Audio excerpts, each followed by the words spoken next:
সাইবেরিয়ার গুহায় দিব্যি ঘুমিয়ে রয়েছে ২৮,০০০ বছর আগের একটি সিংহছানা।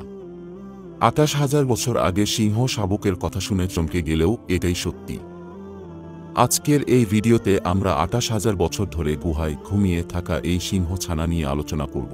তার আগে আপনি যদি আমাদের এই চ্যানেলে নতুন হয়ে থাকেন তাহলে চ্যানেলটি সাবস্ক্রাইব করতে ভুলবেন না। আর যারা ইতিমধ্যেই সাবস্ক্রাইব করেছেন তাদের সবাইকে অনেক অনেক ধন্যবাদ। সিংহছানাকে দেখলে মনে হবে যেন চুপটি করে ঘুমিয়ে আছে, ছুলেই জেগে উঠবে। গায়ের সোনালি লোম কাদায় মাখামাখি। আসলে শাবকটি মৃত, কিন্তু কোথাও পচনের চিহ্নটুকুও নেই। বিজ্ঞানীরা বলেছেন প্রাণীটি ২৮,০০০ বছর আগের, কিন্তু এতদিনেও তার শারীরিক অবয়বের কোনো ক্ষতি হয়নি, এমনকি গায়ের লোমও ঝরে পড়েনি। সাইবেরিয়ান প্রজাতির এই সিংহের বাস ছিল পাহাড়ের গুহায়।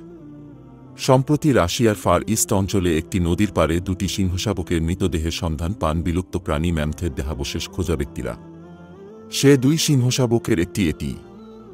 বিজ্ঞানীরা সেটির নাম দেন স্পার্টা, অপর শাবকটির নাম বরিস। বরফ স্তূপের মধ্যে যখন শাবক দুটির মৃতদেহের সন্ধান পাওয়া যায় তখন এগুলোর দূরত্ব ছিল ১৮ মিটার। প্রথমে মনে করা হয়েছিল সিংহশাবক দুটি একই সিংহের পেটে জন্মেছিল। নতুন এক গবেষণায় বলা হয়েছে এই দুই শাবকের বয়সের পার্থক্য ১৫,০০০ বছর।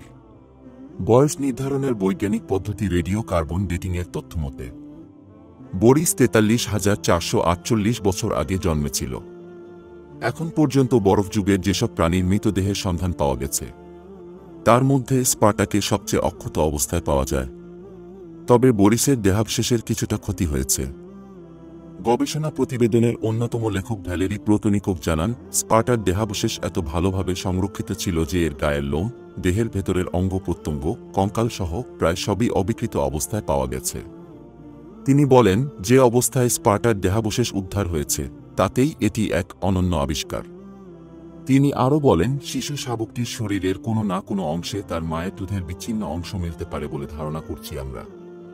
যদি সেটা পাওয়া যায় তাহলে ১০০০ বছর আগে প্রাপ্তবয়স্ক গুহাবাসী সিংহ কি খেত তা জানা সম্ভব হতে পারে। ওই গবেষণা দলে রাশিয়া ও জাপানের বিজ্ঞানীরা রয়েছেন। তাদের তথ্যমতে সিংহশাবক দুটি যখন মারা যায় তখন এগুলোর বয়স ছিল মাত্র ১ থেকে ২ মাস। হাজার হাজার বছর আগে পৃথিবী থেকে বিলুপ্ত হয়েছে গুহাবাসী সিংহ। আজকের ভিডিও এই পর্যন্তই। দ্রুতই আরও আকর্ষণীয় কিছু বিষয় নিয়ে হাজির হব আমরা। আপাতত বিদায়।